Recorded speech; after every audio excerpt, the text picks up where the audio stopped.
Hey y'all, we're going to be talking about crop rotation and how it applies to the backyard garden and the homestead. Crop rotation is a really common tool for a lot of organic farmers. We think about it, the farm holistically and over the course of multiple years and the goals we're trying to accomplish. But if you can take that same approach and put it in the backyard garden, you're going to have a huge amount of produce with far less effort than you imagine. And that's what I'm about. It's just making it easy and abundant. So crop rotation is a strategy where you're changing the types of plants that are going into different plots over the course of several seasons to accomplish specific goals. And there's four main benefits to crop rotation. So one of those benefits is pest and disease management. So there's certain pests and disease that prefer one species or one family over another. And you can break up those cycles of the reproduction of those pests or the spreading of those diseases by taking certain crops maybe out of production for a year, like if you have particularly bad pest pressure, or you can move them. So on big farms, they can move them several miles away to their adjoining farm. Moving them over just a couple feet doesn't quite break some of those pest pressures. So sometimes what I'll do is I'll take it out of rotation entirely. So I may go a year without planting my potatoes in order to reduce the population of the Colorado potato beetle. And so that's all within my plan and my strategy. The second way it's going to benefit your garden is by spreading out the usage of certain nutrients. So specific plant families may use different nutrients at different rates. And so to keep a particular plot from being exhausted of a particular nutrient, you want to be able to move those plants around. And that lets you not only utilize all those nutrients more evenly, but then whenever you apply fertilizer, you can apply more evenly across your garden. You don't have to just account for the losing that one nutrient in that one spot. So that really helps normalize your nutrient usage and makes fertilizing a lot easier. The third way that crop rotation is going to benefit your home garden is by allowing you to feed the soil more richly. So you can incorporate things like cover crops, and a cover crop is essentially a crop that you're planting to enrich the soil, not necessarily to harvest. So things like clover, winter rye, buckwheat, Sudan grass, those things were just growing in order to put that nutrient back into the soil. So those are almost in place of a fertilizer. And if you are using compost is essentially a fast way to cover crop. You're producing that organic material offsite, composting it, breaking it down, and then putting it in place and then planting into it. Cover cropping is just doing that same thing, growing all this biomass, letting it decompose, and then feeding the soil. It just takes a lot longer. But if you have a plan for your garden, it's really easy to work those cover crops in kind of seamlessly. And that way you're not planting the whole garden all at once and then not doing anything. You're letting crops do some work for you by adding fertility to your soil. Or protecting it from erosion. So certain crops are more deeply rooted. They'll be able to put roots far deeper into the soil. And then as they decompose, they leave channels that help water infiltrate deeper into the soil. So that's another good use of crop rotation, is the benefits that your tomatoes have of sending roots 6 feet into the ground is that they help that soil hold a lot more water throughout the next season for your basil or your sweet potatoes or your carrots. So another way that you can add the fertility of the soil and kind of work in a rotation is also by adding livestock. And so I use our ducks. I also use like wood chips to add fertility to our soil, to manage our weeds. So they're eating all those early weeds in the season, and then I can plant right behind them.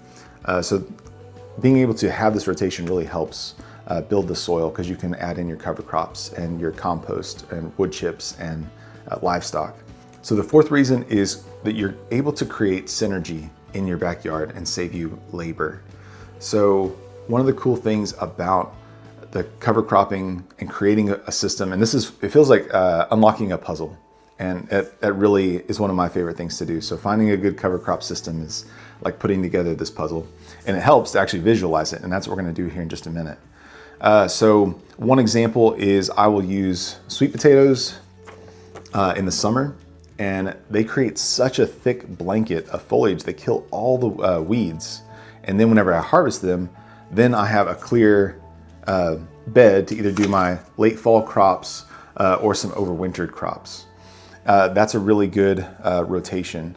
Another one is I'll sometimes do my winter rye, and this will grow all winter. It'll keep the soil from eroding. And then in the spring, I will smash it down with a T-post, crimp it in place, and that kills it. And then I can use that mulch that I've left behind from my rye to plant my tomatoes right into it. And that allows me to go an entire year without any weeding. And I'm using this to build and save soil and nutrients and create a mulch for my tomatoes. So that saved me a lot of labor. So the first thing I do is I determine what I actually want to grow, what I'm gonna use in my home garden. And we use a lot of like storage type things, things that we can either can or things that can preserve without refrigeration. So potatoes, winter squash, our sweet potatoes, onions, and then we can a lot of pickles, tomatoes, peppers, and we've got some cover crops in here, and then some cut flowers for fun and for pollinators. Popcorn, so things that can store pretty easy. This is the basis of our personal home garden. We have about 1,000 square feet to work with, and last year we did pretty much right at 2,000 pounds of produce. So we're getting about 2 pounds per square foot, and that's pretty much all of our main produce needs. We still buy some, lettuce when we don't have any, some herbs when we don't have any, cucumbers for the kids to snack on at school. So there's still some produce we buy, but that's a vast majority of what we consume is just from that little plot in our backyard. So I took that garden space, our beds are 20 feet long, so everything's standardized, and then I broke it up into 4 zones. So I've got zone 1, 2, 3, and 4, and that's gonna give me a 4-year crop rotation. So it'll be 4 years after I plant the tomatoes in zone 1 before they come back to zone 1. So zone 2 will be next year, zone 3 will be the next year, zone 4 the following year, and then they'll come back and restart. So that's my crop rotation. Did my crop rotation based on how many zones I wanted to create. For you, that could be 2, it could be 3, it could be 4. At the farm that I managed, when we had 5 acres, we had an 11-year crop rotation. So it was 11 years before those tomatoes came back to the same place. It didn't mean I only planted tomatoes once a year. They just had other spots in the rotation. So we had like the high tunnels and stuff like that. So I'm gonna go ahead and walk you through my crop rotation. We're gonna do a top-down view here so you can kind of see and help visualize it. And hopefully this is really helpful to you. It'll give you an example you can kind of start to pull some ideas from. So to start off, I'll plant winter rye. I'll do this in the late fall in our garden plot. This is gonna grow only about that tall through most of the winter. And then in the spring, it'll jump up, and as it starts to flower, I'll smash it down with a T-post, and that will kill it, giving me a mulch to plant my winter squash. This would be like pumpkins or butternut squash. That will grow through most of the summer.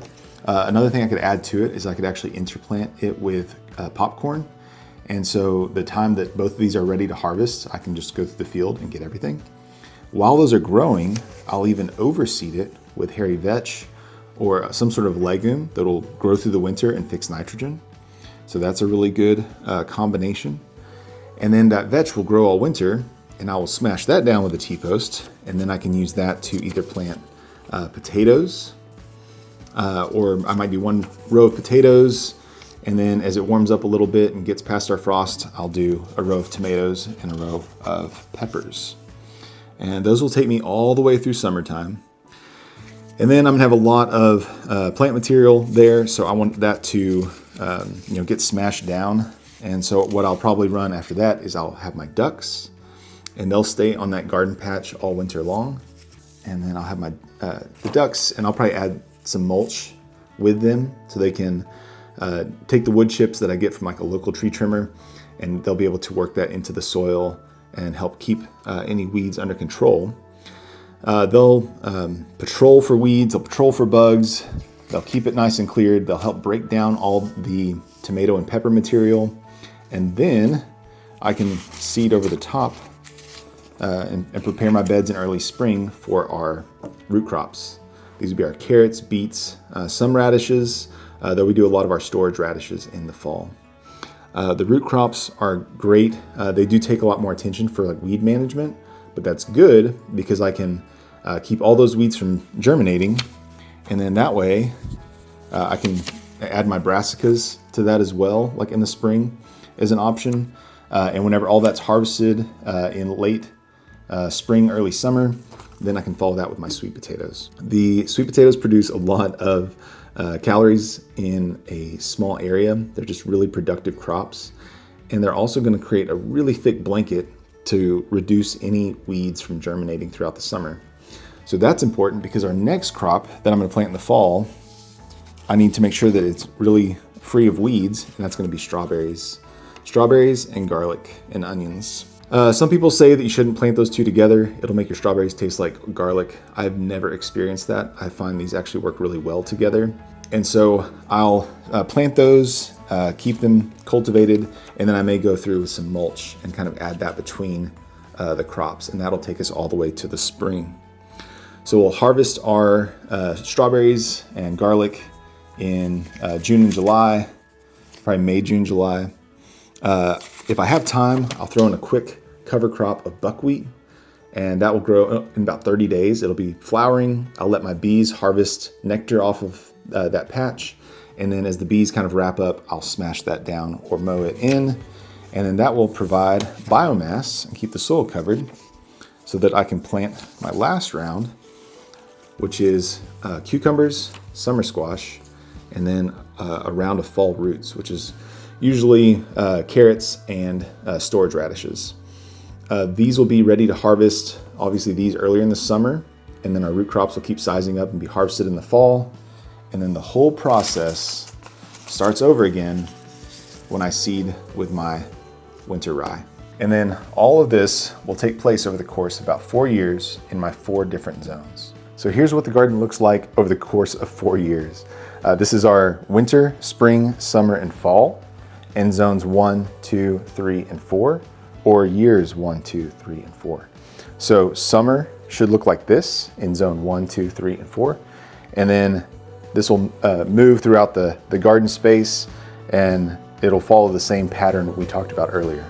So this isn't just theory, we are putting this into practice in our home garden. So be sure to hit the follow button and stay tuned as we actually implement our plan, and we'll take you along for the journey.